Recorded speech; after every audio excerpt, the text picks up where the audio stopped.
This new show that Ebro and Rosenberg started after getting fired from Hot 97 has been a nightmare for both of them. I can't tell you if they've always been this unbearable or this is a new thing because none of us were watching them on Hot 97. And to be honest, the few of us that are watching right now, we're only watching because of the train wreck and because, of them getting fired. But regardless, I think we can all agree that if these character flaws always been here, then it's probably in their best interest to try to mask or hide those character flaws now that you got more people watching and more people tapped in. And if these character flaws are new, then y'all done picked the wrong time to expose yourselves, bruh. Like, y'all don't expose yourselves when people start watching y'all finally, bruh. That's just stupid. So, on this particular podcast, they were talking about Charlamagne the God and his new deal with iHeartMedia. Now, Charlamagne the God reportedly signed $200 million. Now, these two, while discussing it, they quite possibly had the most idiotic, stupid, hateful, just void of all logic and reason take I think I've ever heard on any podcast whatsoever. I want to shout out Joe Button for the love. Rosenberg, when you saw Charlamagne's $200 million deal, you should have been happy, yeah? Oh, I loved it. It was perfect timing. You know, everyone hopes that the day that they get exited from their job, the person they always considered a rival gets a $200 million podcast deal. May this level of delusion never find me. I hope I'm never this unaware in my life. You and Charlamagne the God are not rivals. That's like saying me and Joe Rogan are rivals. Just because you criticize someone publicly and make videos about them and say mean things about them publicly doesn't mean you are their rival. You're just a hater. This is why they lost their job in the first place. They're unable to adapt with the times. He's still stuck in 2015. Charlamagne the God and Rosenberg ain't been peers since 2015. Charlamagne the God is a superstar. I feel like just by the very nature of this conversation, Charlamagne the God just got a $200 million mega deal from iHeartMedia. Rosenberg just got fired from Hot 97. I feel like by the very nature of this conversation, you would understand that you and this man are not peers. You're not on the same level.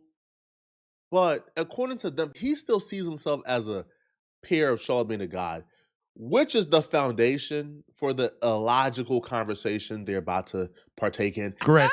I did smile in that way. I was like, oh, well, of course it would be this, of course. But no, listen, it's a lot of money. I never know what those deals exactly mean, and I didn't read the article. They're probably look. I mean, if iHeart just got $1 billion from Netflix, right? Is that how much they say the deal was for iHeart? Yeah, for the whole iHeart thing. They say iHeart got $1 billion from Netflix. Yes, to deliver podcasts. Oh, by the way, do these companies want to stay in business? They really think the podcast videos are going to be that John Blaze on Netflix that's worth $1 billion? Y'all see this slick hating, bro? Rosenberg likes to present himself as a mixed breed, half Colin Kaepernick, half Malcolm X. He's so anti-infrastructure, so anti-corporation. The minute the corporation give a brother $200 million, now Rosenberg all of a sudden want to see how the white man go make it back, bro.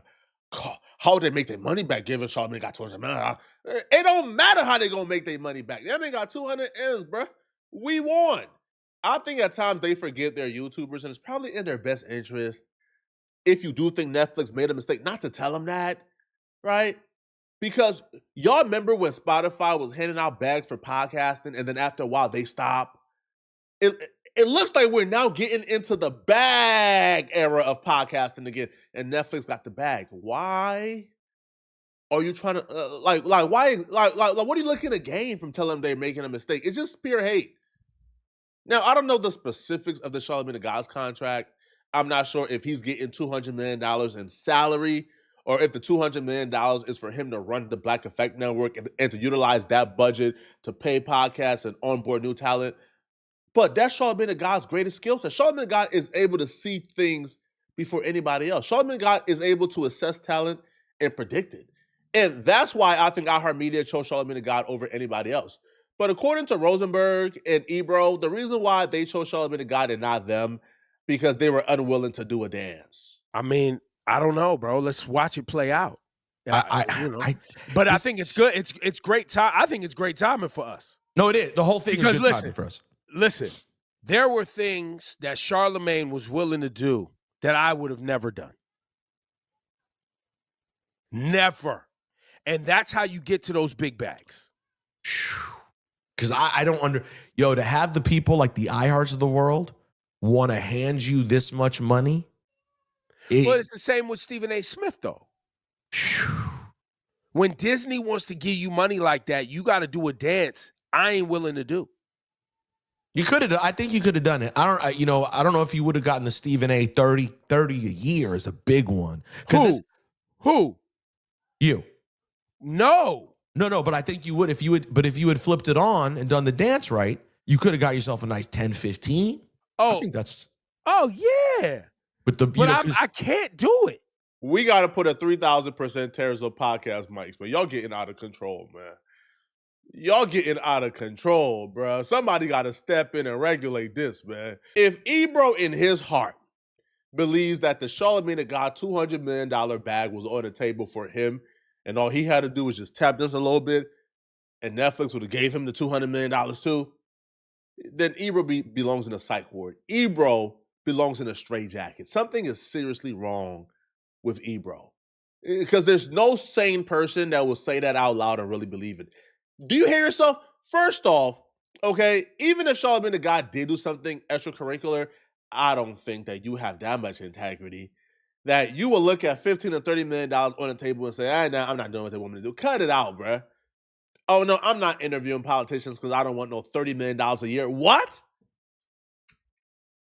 I'm not interviewing political because I don't want 30, huh? So we know that's cap.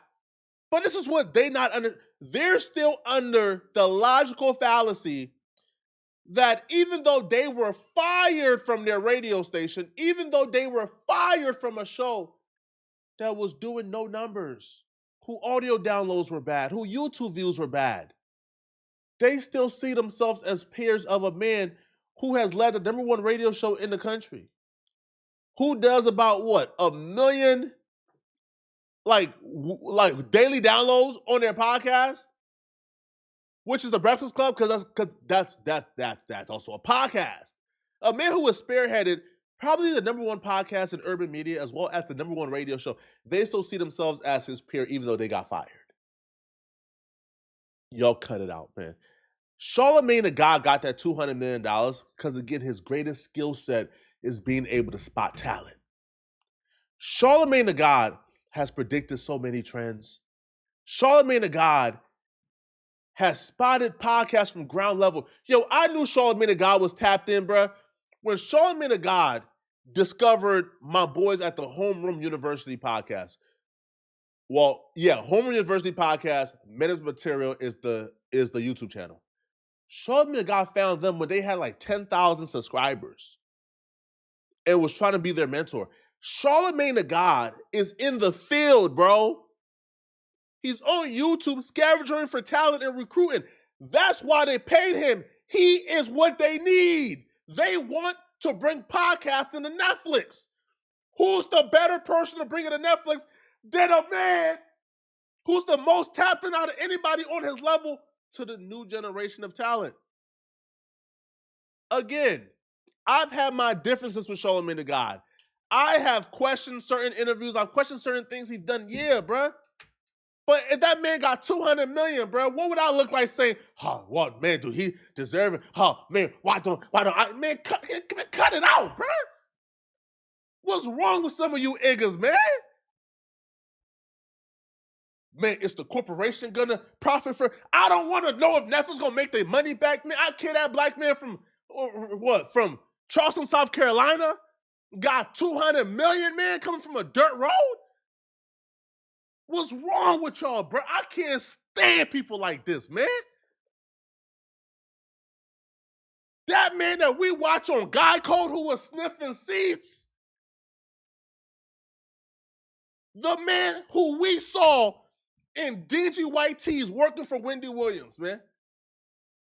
Who got fired multiple times. That man got 200 M's. And we asked, well, is the corporation going to make their money back? Oh, man, he only got it because, man, right? Oh, man, bro, I wouldn't have done what that. Man, oh, my God, bro. Why do this crab in the barrel mentality exist? And it's not across racial lines. At this point, it's across. We're in the same media space, right? We are hip-hop, well, urban media. It's a W for urban media, bro. Yo, Ebro, you should have been at Turning Point USA this weekend. This could have been you. Nah, son, it crossed my mind. You could have been lit. Because imagine, if I start sitting down with the, give me a name. Candace. Oh. Ben Shapiro. Hey, come on. Tucker Carlson. Oh, come on. I mean, you really go all the way to Nick Fuentes. I mean, me and Nick would get it popping. I mean, well, you guys could find some common ground. It's all about finding common ground. Common ground would we find? Listen, I'm sure you guys could find the same person you don't like here or there. Have yourself a little chit chat. Don't get me wrong. There are certain people that I believe is probably beyond platforming or having a conversation with. But the people they name like Ben Shapiro, bro, you can't have a conversation with Ben Shapiro. Now, our only critiques of the Breakfast Club when they had a conversation was they were undermanned. Like Ben Shapiro was destroying them, right? They were overmatched. The audience has never been against having a conversation with people. It's been against being able to hold those people accountable, being able to defend your point. When I hear you say, oh, what comment, bro, it tells me, okay, yeah, you're probably unwilling to have the conversation because you understand you're not ready. Right? Like you sound hella smart in your echo chamber, but when Ben Shapiro show up, you probably gonna look foolish. Now, Ebro got wind, of everybody being very upset about his take. That everybody was calling him a hater because, of course, that was some hate and stuff. So they decided they was gonna do a part 2. They was gonna come back on their show to respond back to everybody calling them a hater and explain why they are not haters.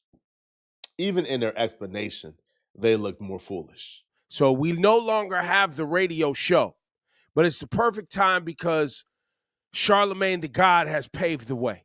Oh, that's right. He has paved the way. I saw some clips of us talking about Charlamagne's $200 million deal, and people were saying we were hating because I said, quote, I didn't do the same dance as he did. Mm-hmm.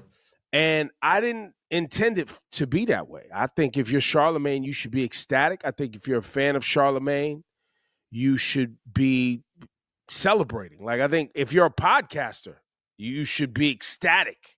I think there's so much positive from what Charlamagne and the iHeart deal has done. I don't know. What I was trying to articulate is basically I have a belief that when you are Black in the United States and outspoken against what is seen as the norm, or outspoken, especially in this current climate, against Trump in the ways that I have been since, 2016 and beyond, or as overtly outspoken against white supremacy and unwilling to have conversations with people who propagate white supremacy, I won't even entertain it. There's nothing for us to find common ground on, but there are individuals who are willing to do that dance, and that is rewarded financially in our society. It always has been. Or people who are just willing to, at the wrong time, be critical of a Black woman running for president of the United States. Who's that one about? No, I know it's about Kamala, but I mean, is that Charlamagne? Yes. I thought he was all on board. I thought he was like a surrogate practically for. After they were critical. Oh, right. Then they made him a surrogate. Because I thought you were going to mention that But by the way, you should be critical. I'm not saying you shouldn't. I'm just saying the timing was bad. Well, and I thought you were going to add that every time there was like a major Democrat moment on their show, it led to something horrifying for the candidate. Oh, you mean like Hillary Clinton? Yo, Hillary Clinton had the sauce in the bag. Disaster. Joe Biden. But by the way, Joe Biden. Joe Biden. If you don't vote for me. If you don't meet me, you hit black. Yeah. Disaster. But also. Kamala had the hip hop reference too. Don't forget, she confused when Tupac was alive. Disaster. But also, that's good. It's good, but it's also just something that I wasn't willing to do. That's all I'm saying. I'm not saying he shouldn't be proud. I'm not saying people shouldn't celebrate. I'm not saying it's not great for podcasting and whatever you're doing as a creator. I'm not saying none of that. I just want people to pay attention to these things, because to get to the big bags, you got to do certain dances. That's all I'm saying. Now, can I push back though? You can do whatever you want. This is Ebro Lauren Rosenberg. Your name's in the title. So here's two things I'm gonna push back on. Yeah. And I'm gonna add. Let me add a piece first. Number one, the only thing maybe as whack as being everything you just said about you and feeling those ways is being white and doing those things. There ain't no place for me, and black people barely like me. Also, there's no home. When you're a mixed kid like me, man, you've never had a home. You never had a home. Listen. But I could have. But the thing is, I could have chose the white home. Could have been cozy somewhere in the bosom of the man. But you would have had to do the dance. Some sort of dance. I can't even be cozy in the bosom of the Jewish man because my Israel views. There's no country for old men. You know what I mean? But here's what I'm pushing back on you. Number one, no, it's not hate what you're saying, but we're not going to play a game and pretend that what you're saying is an outright compliment. You are saying it you have to be willing to compromise certain principles at certain points. And this program and what we do, we don't compromise principles. We do what we do without compromising principles. Well, and we try. I'm sure we have compromised our principles. For sure, I'm sure. There's just certain ones I'm not willing to do. Yeah, people often throw that out there. I'll see that too. You're doing all this stuff and you work for this company and they do blank. There's a really big difference between working for companies that do things you don't agree with and choosing to stand next to things and promote things you don't agree with. We all work for someone. Yeah, we live in a country that we don't necessarily agree with the origin story of the country. Right. I don't even like how this thing got started. Was not clean. Was you know not a clean start. We're all compromising to some regard to even get to some money and play in this American social experiment. Now, yesterday I brought up black women and how vocal they were against Nicki Minaj, and I see Nicki Minaj is once again on our conversation topic board today. When you actually say or follow their train of logic out loud, you only come to one conclusion, man. These niggas is mad, man. This man said, Charlamagne the God was wrong for criticizing the Democrats or criticizing Kamala Harris when she was running for president against Donald Trump. And because of that, he got $200 million. So he calls that tap dancing. And then he says that Charlamagne the God was a surrogate for the Democratic cause at some point, and that's tap dancing. So on one side of your mouth, you listed two instances very close apart where Charlamagne God has been critical and supportive of Democrats. Back in my day, right, I'm 28 years old, but back in my day, we called that journalism, okay? We called that being objective, sir. It looks like you the one doing the tap dancing here. No, don't get me wrong. I've been critical of Charlamagne the God doing too much tap dancing for the Democrats. But, Charlamagne the God, I believe at this point in time, he got that bag and he don't give a damn no more, bro. Bro been calling him out. I seen a Hakeem Jeffries take, right, where like Charlamagne the God like calls him an APAC Jeffries or APAC Shakur, right, saying that he's bought out by APAC. So Charlamagne the God has been critical of, I think, both sides. And that's all I ever asked for. But no, Charlamagne the God didn't get $200 million because he's sitting down with political figures. You know how many people sit down with political figures? That's like me saying, man, listen, bro, Joe Rogan sold out, bro. I didn't get the $100 million Joe Rogan got because I was unwilling to put my content on Spotify. And Joe Rogan, he gonna put his content on Spotify, but I'm unwilling to because I want to hold it down for my YouTube subscribers. Yeah. It was never an option. With or without me being on Spotify, I was not getting that $100 million. With or without you interviewing politicians, you was not getting that $200 million. But y'all let me know in the comment section, man, what do y'all think about this, okay? Do y'all believe that Charlamagne got sold out to get the 200 million? All right, let me know, okay? And if you're still watching this video and want to watch another good video, then click on this video right here somewhere on my screen, somewhere here, or here on my screen to find out why this is quite literally the dumbest thing I ever heard on a podcast. And it was said on Patrick Bet-David. I was watching him earlier, and I had to record this moment because it was quite literally the dumbest thing I've ever heard on a podcast. Click on this video right here to find out what I'm talking about. I'm out of here, folks. Peace.